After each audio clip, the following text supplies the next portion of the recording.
अध्यापक यानी कि वहां पर इसको कहते हैं टीजीटी। विजय सर ने इसके लिए कोई तैयारी नहीं की, अक्सर कोई तैयारी नहीं की, विजय सर लग कैसे गए नौकरी के अंदर?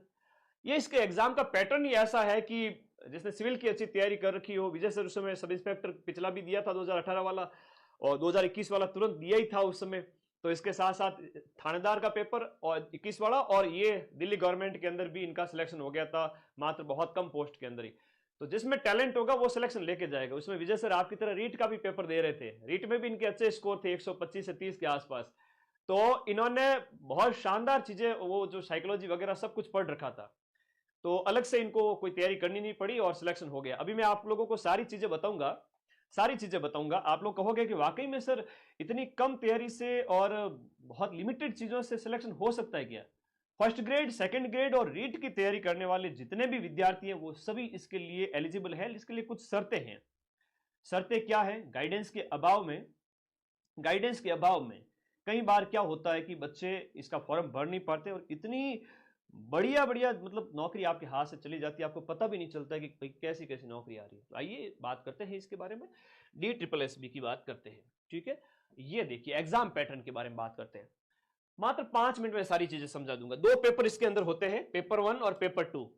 पेपर 1 की बात करें तो इसमें आपका India GK 20 question, maths 20 question, reasoning 20 question, Hindi 20 और इंग्लिश 20। जैसे रीट लेवल 1 के अंदर नहीं होता है उस टाइप से, या आप रीट का पेपर देते हो उस टाइम में ये आपका जो है होता है रीट प्री के अंदर, वो वाला है आपके 100 क्वेश्चन। उसके बाद में 100 क्वेश्चन होते हैं आपके सब्जेक्ट के। अब इसमें क्या है कि मेल के लिए भी अलग पोस्ट है, फीमेल के लिए भी अलग पोस्ट है, हिंदी, इंग्लिश, संस्कृत, मैथमेटिक्स सभी विषयों के लिए वैकेंसी निकली है। और मैं आप लोगों को बताना चाहूंगा, आप लोग सिलेक्ट हो जाओगे बिना किसी एक्स्ट्रा कोर्स को लिए, बिना किसी एक्स्ट्रा तैयारी के। आपके पूरे चांस हैं, जहां पूरे भारतवर्ष के बच्चे इसमें बैठेंगे जो शिक्षक भर्तियों के लिए एलिजिबल हैं। सोशल साइंस वाले भर सकते हैं, बिल्कुल भर सकते हैं।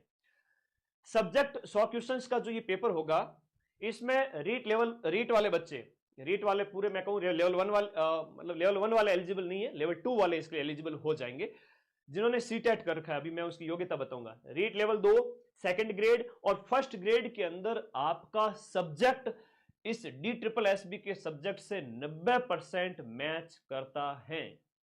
मैं अभी पूरा नोटिफिकेशन टेलीग्राम ग्रुप में भेज रहा हूं, आप जाइए वहां पर देखिएगा।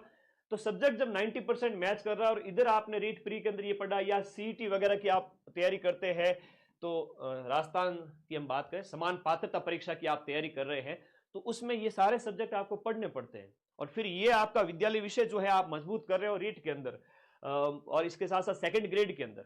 नेगेटिव है क्या? बिल्कुल है, नेगेटिव मार्किंग भी है इसके अंदर। ये तो एग्जाम का पैटर्न हो गया, 200 क्वेश्चंस पेपर 1 पेपर 2। लेकिन इसके लिए सर योग्य कौन है? देखो थोड़ा सा ध्यान रखना योग्यता के बारे में।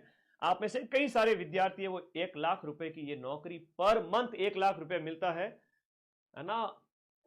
टीजीटी वरिष्ठ अध्यापक राजस्थान के प्रोफेसर से भी ज्यादा सैलरी लेता है वहां पर, और वहां पर कोई प्रोबेशन का पीरियड नहीं होता है। जाते ही आपको 85-90 हजार सैलरी आपको जाते ही पहले महीने से मिलेगी। यहां पर प्रोफेसर को ज्वाइनिंग के टाइम में, प्रोबेशन के टाइम जो है 70,000 मिलता है। फर्स्ट ग्रेड को मिलता है 50,000 से भी कम, ग्रेड थर्ड वाले को 25,000 आई थिंक उसके आसपास। तो ये राजस्थान के अंदर तो सैलरी नहीं है। राजस्थान से बाहर जाओ, जिंदगी का मजा तब आएगा। आप तैयारी कर रहे हो तो इसकी तैयारी, इसका फॉर्म जरूर भरें। फॉर्म कब से भरा जाएगा उसकी बात करेंगे। सीटेट के अंदर 2 लेवल होते हैं, प्राइमरी लेवल के लिए, प्राइमरी कक्षाओं के लिए 1 से 5 के लिए, और कक्षा 6 से 8 के लिए। तो कक्षा 6 से 8 वाला जो सीटेट है वो आपका पास होना चाहिए। उसमें जनरल वर्ग वाले बच्चे जो है 90 मार्क्स ऊपर जिनके आते हैं वो एलिजिबल होते हैं। सीटेट हर साल 2 बार होता है। मतलब सीटी की बात नहीं कर रहा हूं, सीटेट सेंट्रल लेवल पर शिक्षक भर्तियां होती है, उनके लिए एक एलिजिबिलिटी टेस्ट होता है। तो वो सीटेट के अंदर आपके लेवल 2 पास होना चाहिए, प्लस आपकी बीएड कंप्लीट होनी चाहिए, प्लस आपकी ग्रेजुएशन।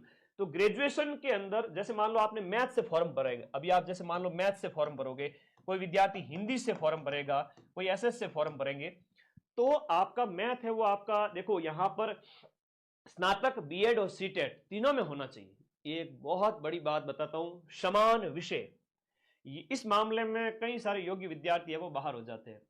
तो आपकी बीएड, सीटेट और आपका ग्रेजुएशन तीनों में वो विषय होना चाहिए, तभी आप इसका फॉर्म भर पाएंगे, एलिजिबल होंगे। हाँ, जिनके पास ये योग्यता है वो फॉर्म भरें। विजय सर के पास बाई चांस ये थे और जीके वाला पार्ट इन्होंने अच्छे से कर रखा था और सब्जेक्ट वगैरह रीट वगैरह उस समय दे रहे थे 2020 के आसपास, तो उसकी पर्टिकुलर तैयारी नहीं की थी, रीट वगैरह सेकंड ग्रेड का वो दे रहे थे, उस समय हो गया था उससे। तो आपका भी हो जाएगा, मेरे पर्सनल अनुभव से मैं आपको बता रहा हूं। एज मैक्सिमम 30 साल होनी चाहिए, इससे ज्यादा नहीं होनी चाहिए, और ये तीनों में समान विषय वाली योग्यता आप लोग रखें। सैलरी 85,000 है, वरिष्ठ अध्यापक।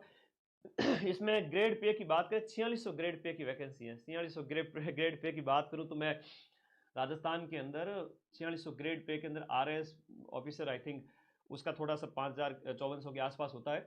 बाकी स्टेट लेवल की टॉप वैकेंसीज होती है उनका जो है वो इतना होता है पे ग्रेड पे, तो बहुत बड़ा ग्रेड पे है इसका।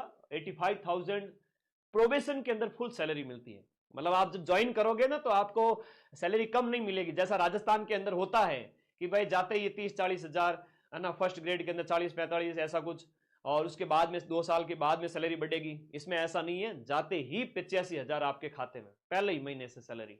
ये होती है सेंट्रल लेवल की नौकरी। तो आप भी करें इसको, फॉर्म भरें, और इसके लिए